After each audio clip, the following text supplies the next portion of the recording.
जय श्री कृष्णा।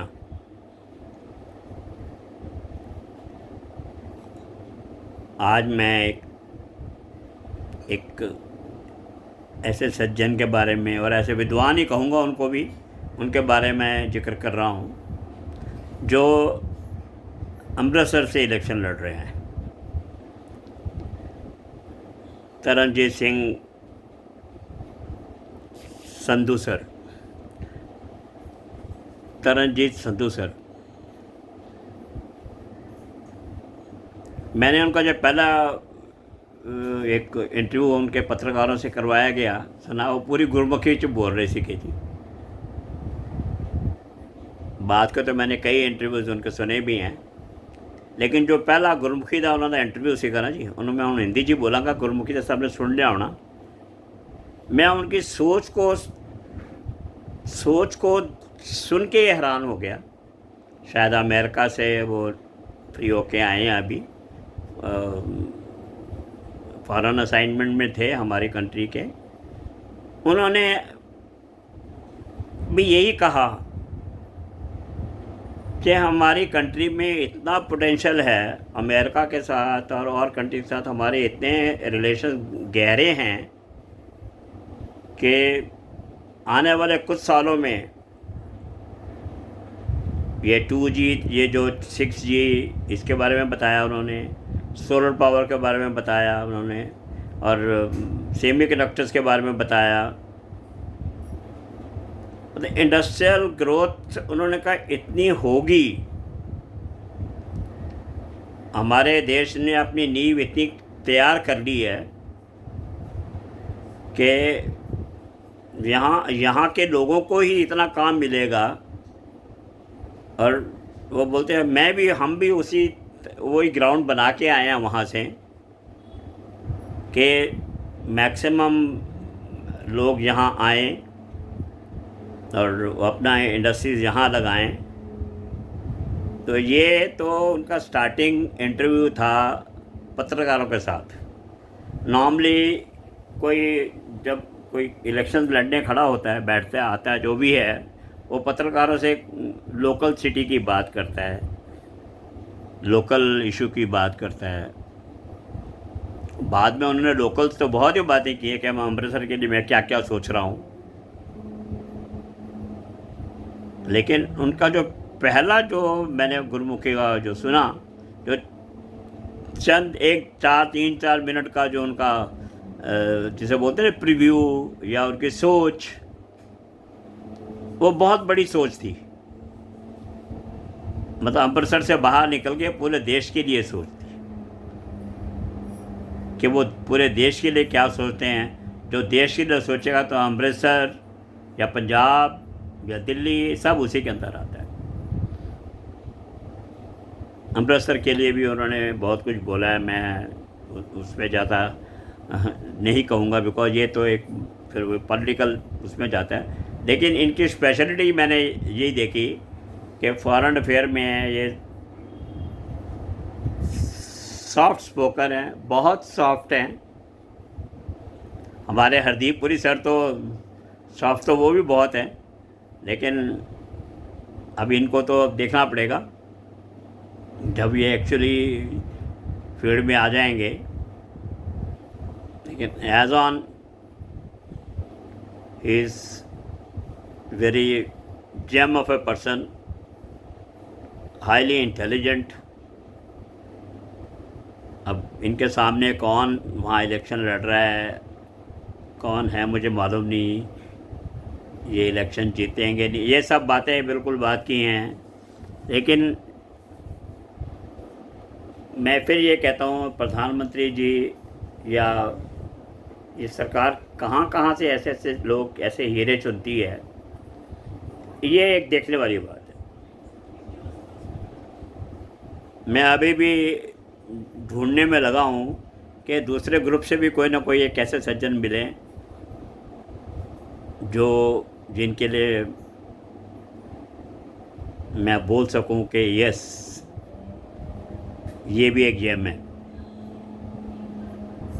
ये एक मैंने पहले भी बोला है, जितनी जितनी गवर्नमेंट ज़रूरी है, जितनी जिसे बोलते हैं सत्ता पक्ष, सरकार जितनी ज़रूरी है देश के लिए, उससे ज़्यादा ज़रूरी अपोजिशन है। सरकार पे चेक रखना, उसके लिए अपोजिशन भी बहुत ज़रूरी है। सो अपोजिशन के भी अपने कुछ प्रिंसिपल्स होने चाहिए, कुछ कंट्री के लिए भी कुछ होना चाहिए। ये फ्री बीज, ये फ्री दे देंगे, वो फ्री दे देंगे, ये साइकिल फ्री बांट देंगे, वो दे देंगे, freebies are not going to help to the country. आप ज़रा सोचिए, क्या फ्री बीज से कंट्री की ग्रोथ कहाँ आएगी? ये तरनजीत सिंह सर बोल रहे हैं सेमी कंडक्टर्स, सोलर में तो बोलते हैं हम पता नहीं कहाँ से कहाँ पहुँच जाएंगे। अभी मैंने कल न्यूज़ सुनी है कि Tesla chairman is coming to India, और वो शायद उनका रिलायंस से भी जॉइंट वेंचर हो जाए। Otherwise this is again A reputation of the government कि वो एक ऐसे शख्स को भी ला रही है अपने देश में जो बैटरी कार, जो भी कहिए, जो जिनकी ब्रांड है टेस्ला ब्रांड, हमें भारत में बनता हुआ दिखेगा अगले कुछ सालों में। कुछ जगह उनका काम शुरू भी हो गया, मैंने सुना है। सो ये सब चीज़ें हैं। अल्टीमेटली इसको भी ये तरजीह से सराहे हैं, तो इन्होंने 4 साल, कितने साल रहे हैं वहाँ, तो इन्होंने ग्राउंड फ्रेम, जो ग्राउंड रूल्स बनाए होंगे ना, अल्टीमेटली जो वहाँ बैठे हैं हमारे एम्बेसीज में, वो हमारे रिप्रेजेंटेटिव हैं। किसी कंट्री में जो हमारे बैठे हैं तो वो they are our representative. Ground work तो वही बनाते हैं, फैसिलिटेशन का काम भी उन्हीं के थ्रू होता है। अब पूरा उनको कन्विंस करना, उनको प्रोजेक्शन देना, ये भी उनका काम है। फीडबैक हमारी सरकारें देती हैं, और जिसको मैं बोलता हूँ, हमारे प्राइम मिनिस्टर तो जो जिनका मुझे नहीं पता कितनी सच्ची है कितना नहीं है, लेकिन उन्होंने एक चार्टर्ड अकाउंटेंट कॉन्फ्रेंस में कहा था, कुछ साल पहले की बात है ये, मैं उसको इसलिए दोहरा रहा हूँ आज कि उनकी सोच कहाँ तक है। उन्होंने ये कहा भी, ये जो सीएस हैं, ये उनके सिग्नेचर मैं भी नहीं काट सकता।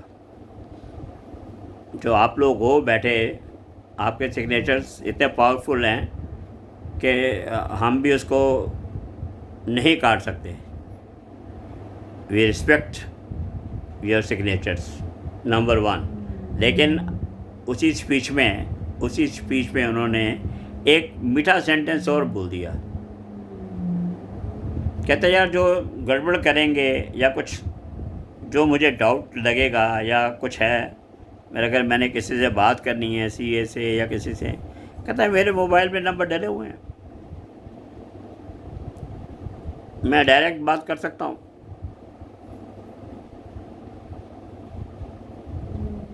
मकसद ये है that his vision, his thought, his everything is very clear about the country. तो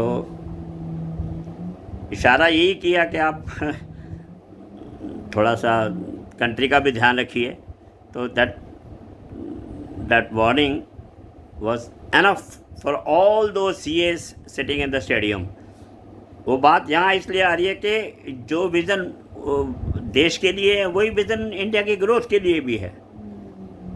यही बातें जो हमारे एम्बेसीज में बैठे हैं या जो मिनिस्टर्स हैं, जो कंसर्न मिनिस्टर्स हैं, उनको भी समझाई जाती होंगी, उनको मालूम है। इसीलिए पिछले 10 साल में मैं तो पक्का मतलब मेरा पक्का कॉन्फिडेंस बोलता है कि जो 10 साल में इस कंट्री ने ग्रोथ की है, मैं क्या बोलूँ किसी के लिए भी। अगर सॉलिड गवर्नमेंट, अगर सिंगल पार्टी गवर्नमेंट नहीं होती, कोalition गवर्नमेंट होती, तो परमात्मा जानता है क्या होता। आज जितना हमें मान सम्मान बाहर मिल रहा है, जितनी फ्रेंडशिप, जितने रिलेशंस हमारे प्राइम मिनिस्टर और हमारे सरकार के हैं, तो मुझे उम्मीद है ये यंग जनरेशन जो अब वोट डालेगी, ये सब चीज़ें, बातें भी ध्यान रखेगी कि कैंडिडेट्स जो लाए जा रहे हैं वो लॉन्ग टर्म में आपके लिए क्या क्या कर सकते हैं, देश के लिए क्या क्या उनकी सोच है, अपने शहर के लिए भी क्या सोच है, वो बहुत ज़रूरी है। वो भी अच्छी सोच क्लियर होनी चाहिए। अपने वोट का सही इस्तेमाल कीजिए। तरनजीत सर को भी मेरी शुभकामनाएं, जो उनके सामने इलेक्शन लड़ रहे हैं उनको भी बहुत बहुत शुभकामनाएं। कोई सब भारतवासी हैं, सबको शुभकामनाएं, इसमें कोई ऐसा नहीं है।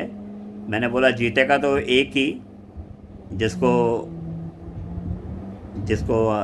नई जनरेशन या शहर की जनता या लोकल पॉपुलेशन वो देगी, वोट डालेगी, जीतेगा तो एक ही।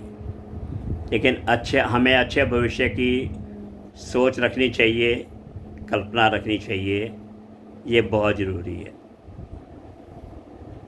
ये मेरा वीडियो पसंद आया हो तो प्लीज़ इसको लाइक कीजिएगा, शेयर कीजिएगा, समझ आए तो चैनल भी सब्सक्राइब कीजिएगा। मैं ऐसे वीडियो चुन के धीमे धीमे लाता रहूँगा, जो मुझे समझ आएगी।